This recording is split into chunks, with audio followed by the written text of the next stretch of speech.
क्योंकि आज का यह संदेश आपकी फूटी किस्मत को संवारने आया है।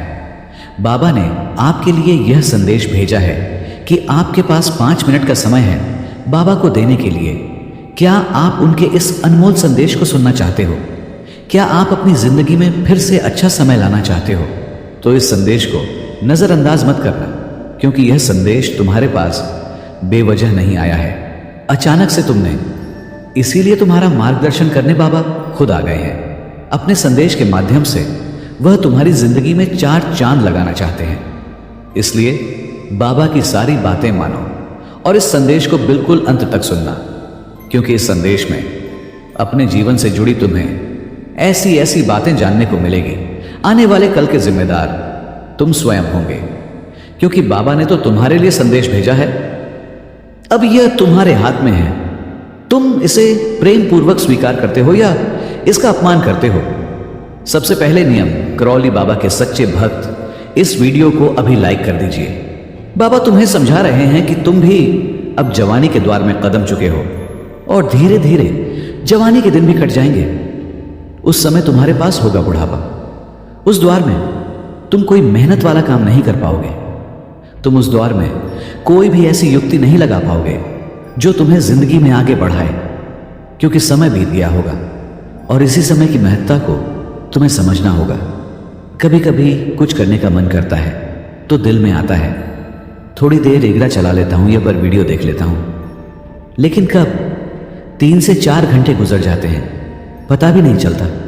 इसीलिए अपने कीमती समय का सदुपयोग करो, क्योंकि हर समय हमारी जिंदगी में एक नई उम्मीद, एक नया अवसर लेकर आता है और तुम उस समय को बेवजह बर्बाद कर दोगे तो तुम्हारे हाथ कुछ भी नहीं लगेगा, अपने अंदर की खूबी को पहचान पाएगा और ना ही सफलता के दरवाजे तक पहुंच पाएगा।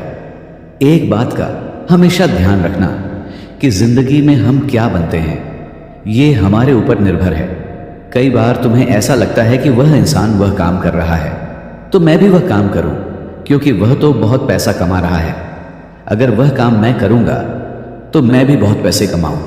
लेकिन जब तुम उस काम में घुसते हो तो कुछ ही दिनों में तुम्हें समझ आ जाता है कि वह काम तुम्हारे लिए नहीं है, क्योंकि तुम देखी करके उस काम को करने गए थे। तुम उस काम को नहीं कर रहे जिस काम को तुम करना चाहते हो। तुम वो काम कर रहे हो जिस काम को तुम दुनिया में देख रहे हो।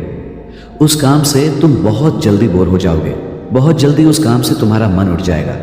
वह व्यक्ति उस काम में माहिर था, उस व्यक्ति को वह काम पसंद था, इसलिए उसने उस काम को चुना।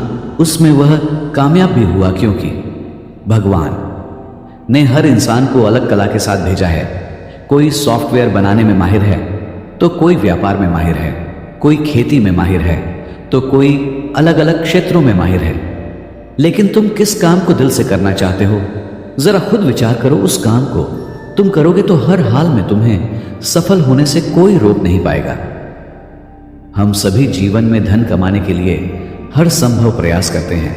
हम खुद अपने उज्जवल भाग्य का निर्माण करें। यदि आप जीवन में वाकई में सफल होना चाहते हैं तो आपको नियम करौली बाबा की कुछ बातों का ध्यान रखना होगा। सबसे पहली बात, आपको माता लक्ष्मी की कृपा की बहुत जरूरत पड़ने वाली है, क्योंकि जिंदगी में पैसा आपके पास कितना होगा यह माता के आशीर्वाद से ही तो तय होगा। और मां लक्ष्मी की कृपा एक बार आपके ऊपर बन गई तो चारों तरफ से पैसा ही पैसा आएगा। तो इसके लिए आपको साफ सफाई का बहुत अच्छे से ध्यान रखना होगा। बहुत सारे लोग होते हैं जो अपने शरीर को भी गंदा रखते हैं और अपने घर को भी बहुत गंदा रखते हैं, लेकिन हर घर में स्वच्छता होनी चाहिए। माता लक्ष्मी उसी घर में निवास करती है जिस घर में स्वच्छता होती है। माता लक्ष्मी उसी व्यक्ति को आशीर्वाद देती है जो खुद स्वच्छ होता है। अब स्वच्छ होने का मतलब सिर्फ यह नहीं है कि वो इंसान नहा लिया, उसने स्वच्छ कपड़े पहन लिया। बाहर की तुलना में आंतरिक स्वच्छता भी बहुत ज्यादा जरूरी है, क्योंकि माता लक्ष्मी आपके ऊपर कृपा करने से पहले यही देखेगी, जरा सा कोई जिंदगी में आगे बढ़ जाएगा तो उसकी बुराई करना शुरू कर देंगे कि यह आगे कैसे बढ़ गया। उसके बारे में रात दिन वह बुरी बुरी बातें करते रहते हैं, मुंह से अब शब्द निकालते रहते हैं, गाली गलज करते रहते हैं, किसी का मेहनत का पैसा हड़प लेते हैं, किसी के साथ छल कपट कर देते हैं, किसी को बोलकर वादे से मुकर जाते हैं। ऐसे लोग आंतरिक तौर पर बहुत खराब होते हैं। इन पर माता रानी अपनी कृपा कभी भी नहीं बरसाती और ऐसे लोग हमेशा गरीब ही रहते हैं। पैसा आ भी जाएगा तो टिकेगा नहीं।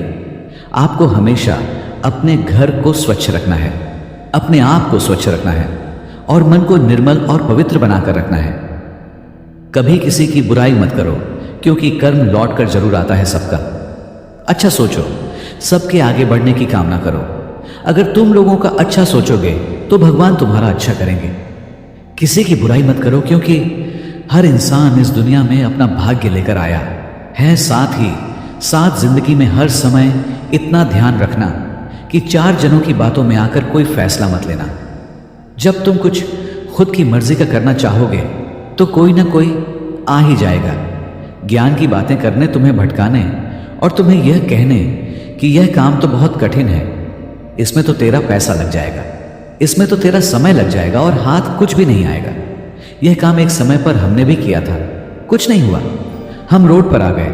लेकिन अगर तुम्हें खुद पर विश्वास है तो तुम उस कठिन से कठिन काम में भी विजय हो ही जाओगे।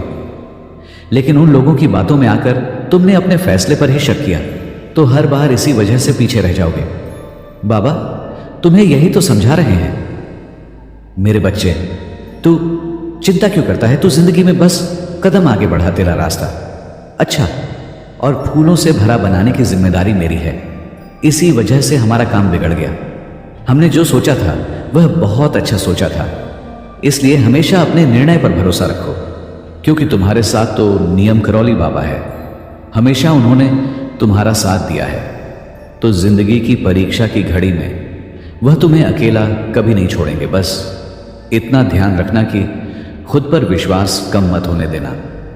इतना ध्यान रखना कि जब कुरुक्षेत्र के मैदान में भगवान अर्जुन के साथी बन सकते हैं, वह तो परमपिता परमेश्वर है, फिर भी एक सामान्य मनुष्य के सारथी बन गए। उसी प्रकार से भगवान तुम्हारे भी सारथी बनेंगे।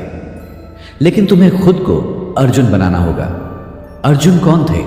जिनके अंदर पवित्रता थी, भगवान की भक्ति थी, दूसरों का सम्मान करने की थी, अपने हक के लिए लड़ने की क्षमता थी। ऐसे लोगों के सारथी साक्षात भगवान श्री कृष्ण बन जाते हैं।